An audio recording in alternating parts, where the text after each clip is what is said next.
Muchas gracias. ¿Me acompañan a mí también en una oración? Yo también quiero hacer un poco pentecostal. ¿Me dejan?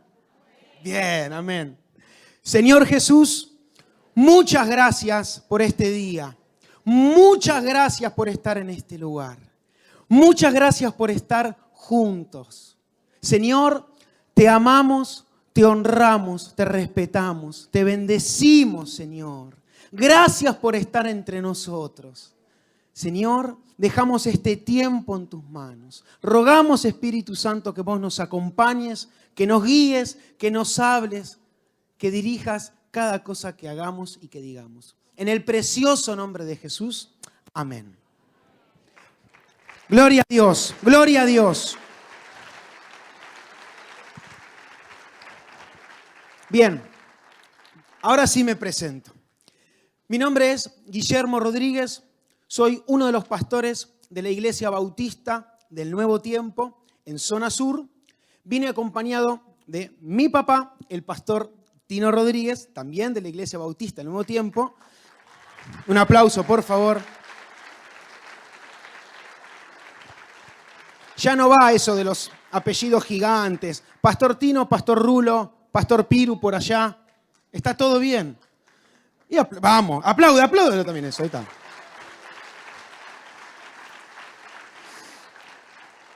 Y también vine acompañado de mi esposa Paula, mi hija Valentina y mi hijo Francisco. Qué paciencia que tienen estos muchachos. Ok. Y ustedes se preguntarán qué hago acá parado, ¿no? Yo no los conozco, probablemente ustedes no me conozcan a mí, pero si bien para mí es el segundo culto que yo participo en este lugar, su pastor, Guillermo Prein, es uno de mis pastores adoptados, es mi pastor por elección. Saben que cuando yo decidí aceptar el llamado de parte de Dios a ser pastor, una de las causas determinantes fue un pequeño librito que se llama Oliendo Oveja. ¿Lo leyeron algunos? El que no lo leyó, por favor, lo invito a leerlo porque es impresionante, es maravilloso. Y decidí aceptar el llamado a pastorear. Pero también integro una hermosa comunidad de fe de pastores, un grupo maravilloso de amigos y amigas que se llama Pastores por la Gente. Y tengo el inmenso placer de ser parte. Así que es por eso que quizás estoy acá como peludo de regalo para cada uno de ustedes. Bien, los invito a abrir sus Biblias en el Evangelio según San Juan, capítulo 12, a partir del versículo 20. San Juan 12, a partir del versículo 20.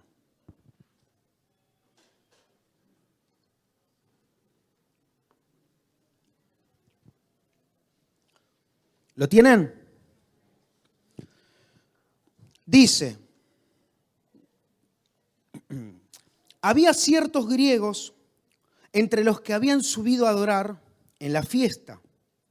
Estos, pues, se acercaron a Felipe, que era de Betsaida de Galilea, y le rogaron diciendo, Señor, quisiéramos ver a Jesús. Felipe fue y se lo dijo a Andrés. Entonces Andrés y Felipe se lo dijeron a Jesús. Jesús les respondió diciendo, ha llegado la hora para que el Hijo del Hombre sea glorificado. De cierto les digo, que si el grano de trigo no cae en la tierra y muere, queda solo. Pero si muere, lleva mucho fruto. El que ama su vida, la perderá. Y el que aborrece su vida en este mundo, para vida eterna, la guardará. Si alguno me sirve, sígame. Y donde yo estuviere, allí también estará mi servidor. Si alguno me sirviere, mi Padre le honrará. Antes de entrar a analizar un poquito este pasaje, a mí hay 2 o 3 cuestiones que me llaman muchísimo la atención. En primer lugar, me llama mucho la atención el libro o el evangelio donde está donde están escritas estas palabras. El Evangelio según San Juan. ¿Por qué me llama tanto la atención? Porque a pesar de que fue uno de los últimos evangelios escritos, es como una especie de compilación, de selección de las predicaciones orales, de las predicaciones como la que estamos haciendo en este momento, del apóstol Juan a una comunidad de fe totalmente devastada, totalmente entristecida, pero entristecida y devastada por partida doble. No sé si ustedes saben, pero en el año 70 hubo una revuelta judía contra el Imperio Romano. Como ustedes saben, en la época de Jesús, el Imperio Romano estaba dominando la zona. Y hubo una revuelta judía. ¿Y qué hicieron los romanos? ¿Qué hizo el famoso Tito? Destruyó el templo de Jerusalén. Se metió con la mismísima identidad del pueblo judío. A raíz de esa revuelta, a raíz de esa destrucción del templo y a raíz de esa derrota, la religión judía tuvo que ponerse rígida, tuvo que reagruparse, reorganizarse, rearmarse para que su fe, que su religión no muera. Y en esa rigidez es que empiezan a expulsar de las sinagogas a los cristianos, que eran considerados herejes, eran considerados de segunda, infieles, si se me permite el término. Ahora, estos primeros cristianos, estas primeras comunidades de fe, fueron echados de las sinagogas, aunque eran judíos, y es por eso que tienen una doble tristeza, porque son echados de las sinagogas, pero a la vez su propia identidad judía se vio perjudicada por esta situación. Y es en esta situación de dolor, en esta situación de angustia, que Juan, a través de sus mensajes, les hace ver que Jesús está vivo entre ellos. Que Jesús, que el resucitado, que el Mesías, que el Cristo permanece entre ellos y que el Espíritu Santo los abraza, los conduce, los guía. El Jesús histórico, el Jesús que estuvo por todas las calles con la gente, el Jesús histórico, el físico, ya no estaba. Pero la presencia del Jesús resucitado estaba con ellos y está esta noche, hoy, con nosotros. Y eso es lo maravilloso, que 2000 años después, nosotros, un martes, pleno 2019, podemos disfrutar de Jesús. Podemos celebrar a Jesús, podemos amarlo, podemos disfrutar de su ternura, podemos recibir de su amor. Y saben que este libro, como dijimos recién, nos invita a creer en esa esperanza contra esperanza, una y otra vez. Y en este libro, que seguramente fue terminado de reescribir por discípulos de Juan, por otros teólogos, escribas, este libro utiliza palabras muy sencillas, palabras de la vida cotidiana, palabras que todos nosotros entendemos. Jesús es el pan, Jesús es el agua de vida, Jesús es el camino, es la verdad, es la vida. Jesús es la mismísima palabra que se encarnó, la mismísima palabra hecha carne. Es Dios mismo haciéndose hombre y acampando entre nosotros, habitando entre nosotros. Jesús es el agua de vida eterna, el agua que si bebemos de Él no tendremos sed nunca, jamás. Y estas cuestiones de Juan son las que en primera instancia a mí me maravillan. De hecho, los que terminaron de compilar Juan, y el mismísimo apóstol Juan, en sus recuerdos y en sus prédicas, dejó muy en claro cuál era el propósito del libro. No hace falta ahora que lo busquen, pero yo se los voy a leer. Juan capítulo 20, a partir del versículo 30, dice: hizo además Jesús muchas otras señales en presencia de sus discípulos, las cuales no están escritas en este libro.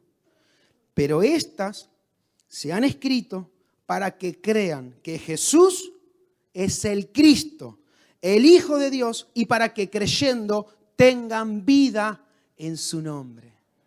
El Cristo, el ungido, el enviado de Dios, muchísimo más que un maestro, muchísimo más que un profeta, muchísimo más que una creencia popular, que un mito. El Cristo, el ungido, Dios mismo, 100% Dios, 100% hombre, que decidió dejarlo todo con tal de estar conmigo, que decidió morir con tal de que yo tenga vida. Y este Cristo es el que nosotros creemos. Y en este Cristo es en el que nosotros profesamos nuestra esperanza, nuestra fe, nuestros miedos, nuestras alegrías, nuestras tristezas, nuestras frustraciones y nuestros deseos más profundos. En Jesús y solo en Jesús y en su resurrección está fundada toda nuestra fe. Ahora, recién estuvimos hablando, o estuvimos leyendo, de que unos griegos estaban yendo a buscar a Jesús.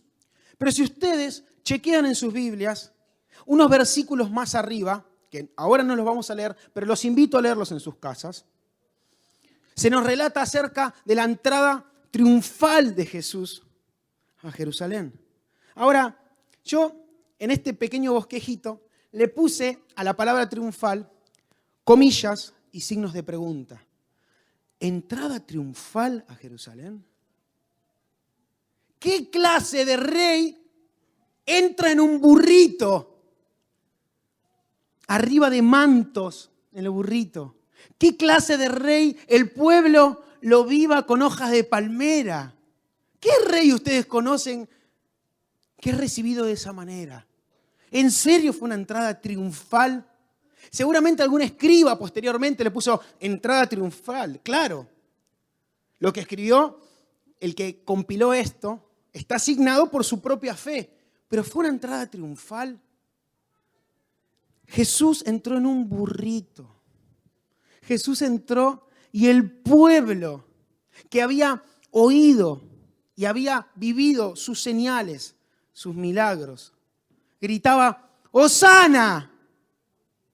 Bendito el que viene en el nombre del Señor. Y lo vivaban con lo que encontraban, hojas de palmera, se sacaban la remera, ¿no? Ahí viene nuestro rey.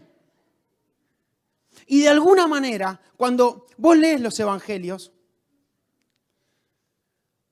las palabras, las acciones e incluso los silencios de Jesús generan controversia.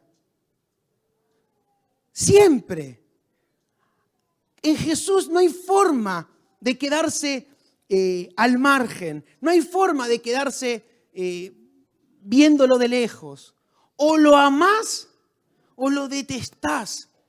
Pero donde Él pasa hay una diferencia abismal. Sus dichos, sus pensamientos, sus acciones y sus silencios causan controversia. Y en este caso, ¿cuáles eran las controversias? El procurador romano seguramente pasaba con su corcel saludando a la gente. Muchos lo saludaban de manera falsa, no vaya a ser que cobren. Muchos seguramente lo saludaban por conveniencia, pero lo que buscaba esa persona era reconocimiento, era poder.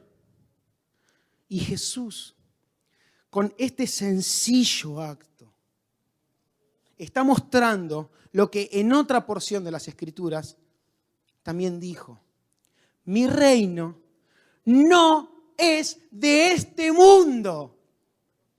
La actitud de Jesús es una burla hacia los poderes del mundo. Él es el verdadero rey frente a cualquier otro rey con minúscula. Él es el verdadero Dios frente a cualquier Dios con minúscula, frente a cualquier ídolo que se pretenda como tal. Lo que Él hizo jamás pasa inadvertido. Y esto es lo que me maravilla de nuestro amado Jesús. Ahora, vamos a adentrarnos en el pasaje que leímos recién.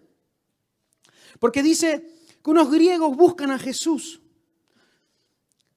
Habían subido a la fiesta. ¿Qué fiesta? La fiesta de Pascua. Al menos en Juan se nos relata de 3 veces que Jesús participó en Pascuas. Al menos es lo que relata el Evangelio de Juan. Y había unos griegos que habían subido a la fiesta. Seguramente los griegos, siempre en busca del saber, de la cultura, estaban interesados en la religión judía, en las tradiciones, en las fiestas. Pero muchos también creen que este acercamiento de los griegos a Jesús es como una anticipación de lo que iba a ser la apertura del Evangelio a los gentiles, a los que no eran judíos. Jesús siempre fue y es para todos nosotros. A veces, muchos de nuestros hermanos no entienden esto. Jesús no hace diferencias. Jesús no hace acepción de personas. Jesús siempre fue para todos.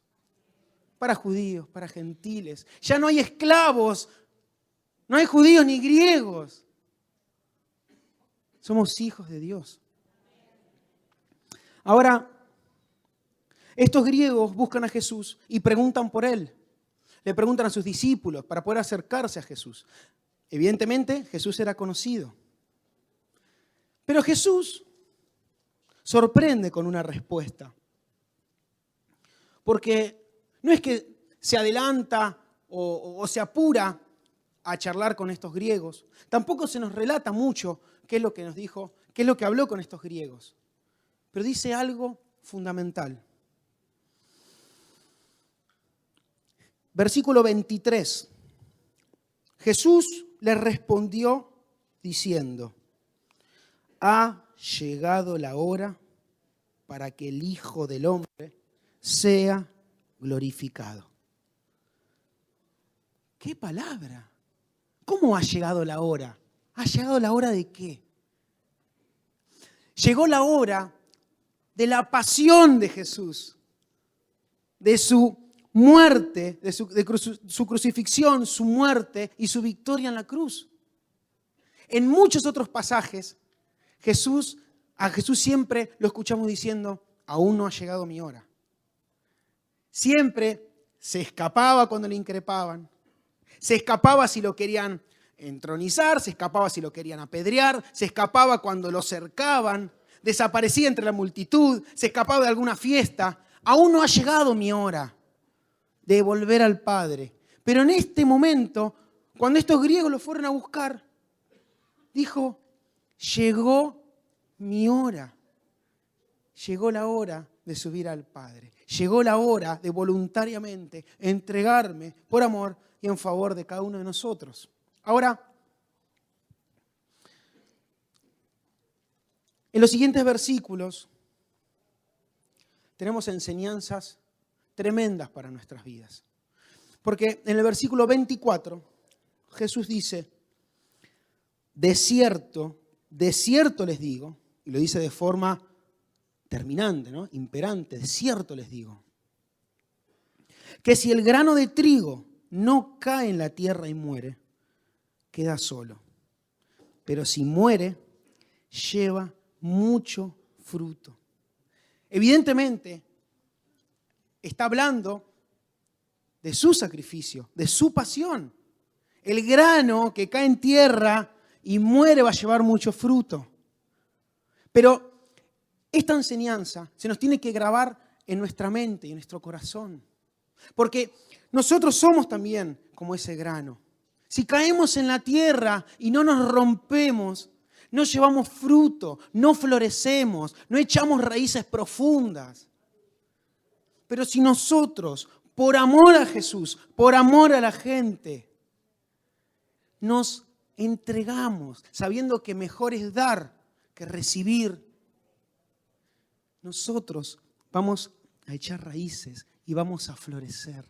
Y vamos a ser como ese árbol grande, frondoso, con ramas firmes que puedan sostener, dar sombra y cobijar a muchos. El grano que cae en tierra y se rompe, ese es el que lleva fruto. Versículo 25, el que ama su vida la perderá, y el que aborrece su vida en este mundo, para vida eterna la guardará. Sinceramente, yo no creo que acá esté hablando de un renunciamiento total a quienes somos. No está diciendo que nuestra vida no tiene sentido, que no tenemos valor por el hecho de ser humanos. No estamos llamados a una clausura de quienes somos. Sencillamente está poniendo en orden de prioridades las cosas de nuestra vida. El que ama más su vida que al resto no tiene ni tiempo ni espacio para amar a nada ni a nadie más. Ni a Dios ni a la gente. Cada vez que me toca tener una palabra, un mensaje en la congregación, siempre digo que para mí hay 4 pilares fundamentales del Evangelio. Amar a Dios por sobre todas las cosas, con todo nuestro amor, nuestra mente, nuestra voluntad. Y por ende, amar al prójimo. Pero para amar al prójimo, también tengo que amarme a mí mismo. Pero para amarme a mí mismo, también soy llamado a amarme de manera equilibrada. Si me amo menos, no puedo amar al resto. Ni siquiera me amo a mí. Pero si me amo más, tampoco. Necesito amarme equilibradamente para poder amar al resto, al prójimo. Pero el 4º pilar es el desafío más grande y por el cual creo que existe la iglesia, que es amar como Jesús nos amó. Amar como Jesús nos amó. Y ese es el desafío más grande. Y ese es el desafío que le da pleno sentido a esta comunidad de fe. Amar como Jesús. Y eso nos lleva toda la vida. Es un proceso que va en crecimiento, que se practica, que se pone en ejercicio una y otra vez. Y que eso pone en funcionamiento la fe, pone en funcionamiento la esperanza. Por eso es maravilloso estar en este lugar un martes, alabando y adorando a Jesús, orando, reprendiendo, escuchando la palabra. Es importantísimo. Versículo 26. Si alguno me sirve, sígame. Y donde yo estuviere, allí también estará mi servidor. Si alguno me sirviere, mi Padre le honrará. Fíjense que dice Jesús, ¿no? Que si alguno dice servir a Jesús, es mucho más que liturgia, es mucho más que culto, es mucho más que sentimientos exteriores o mucho más que lágrimas. Acá lo que está diciendo es que si vos querés servir a Jesús, tenés que tomar cartas en el asunto, tenés que accionar. Si vos querés servir a Jesús, seguilo. Y te da otro dato. Donde yo estuviere, dice Jesús, estará mi servidor. ¿Dónde está Jesús hoy? ¿En qué calles está Jesús? ¿En qué barrios está Jesús? ¿Con quiénes está Jesús? ¿Con quiénes a veces no está? ¿Qué diría Jesús a algunos y qué le diría a otros? ¿Qué le diría a los gobernantes Jesús? ¿Qué le diría al intendente? Yo vengo del conurbano, por eso digo intendente. Acá está el jefe de la ciudad, perdón. ¿Qué le diría al jefe de la ciudad a Jesucristo? Oh. Donde Él estuviere, ahí va a estar mi servidor. Y mi Padre le honrará. ¿Saben lo maravilloso y lo tremendo y lo profundo que es que nuestro Padre nos honre? ¿Qué dice Mateo 25 en el juicio de las naciones? Pero Señor, si yo hice esto, reprendí. No te conozco. Chau, hacedor de maldad. Fíjense si no es interesante que nuestro Padre Celestial nos honre. Donde Jesús estuviere, allí va a estar mi servidor. Los invito a cerrar sus ojos y hablarle a Jesús. Señor Jesús, te doy infinitas gracias por estar en este lugar. Te doy tantas gracias porque vos siempre estás con nosotros.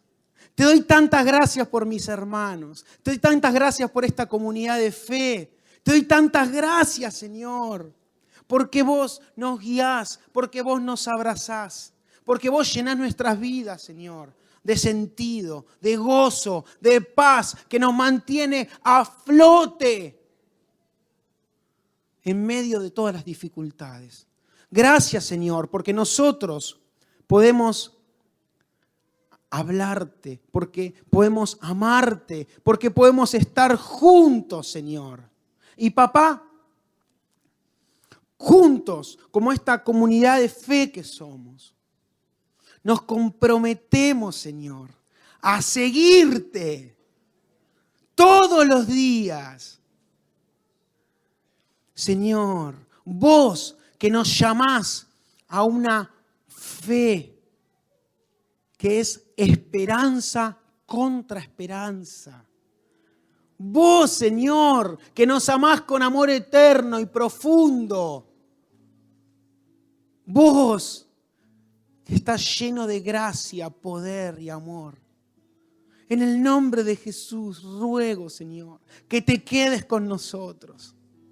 Que nos visites, que nos vuelvas a dar vida.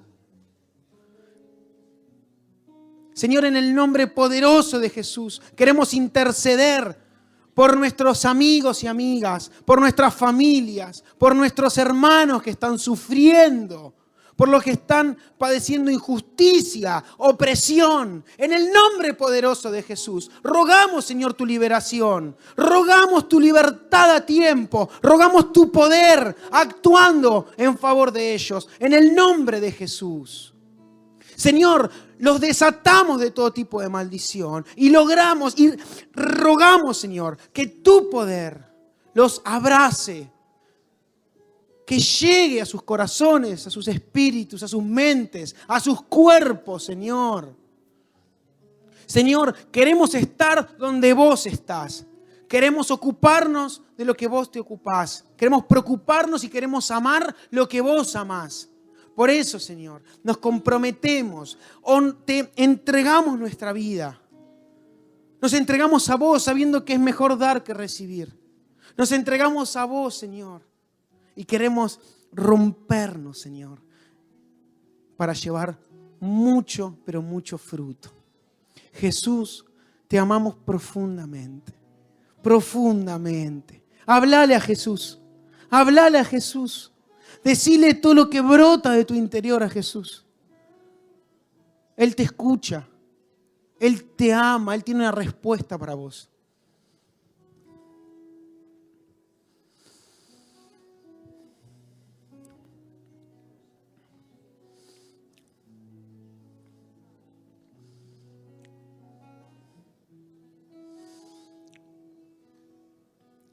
Y quiero invitar a aquellas personas que quizás vinieron por primera vez, que quizás tienen alguna duda, alguna angustia, que quizás oyeron hablar de este Jesús, pero que lo quieren invitar a vivir con Él. Quiero invitar a las personas que desean tener un encuentro profundo, real y maravilloso con Jesús, a que pasen al frente, que se animen. Va a ser la decisión de fe más importante de sus vidas. Gloria a Dios. Gloria a Dios. Y me gustaría que mis hermanos, mis hermanas, me acompañen a orar por ellos. Que me acompañen a orar por ellos.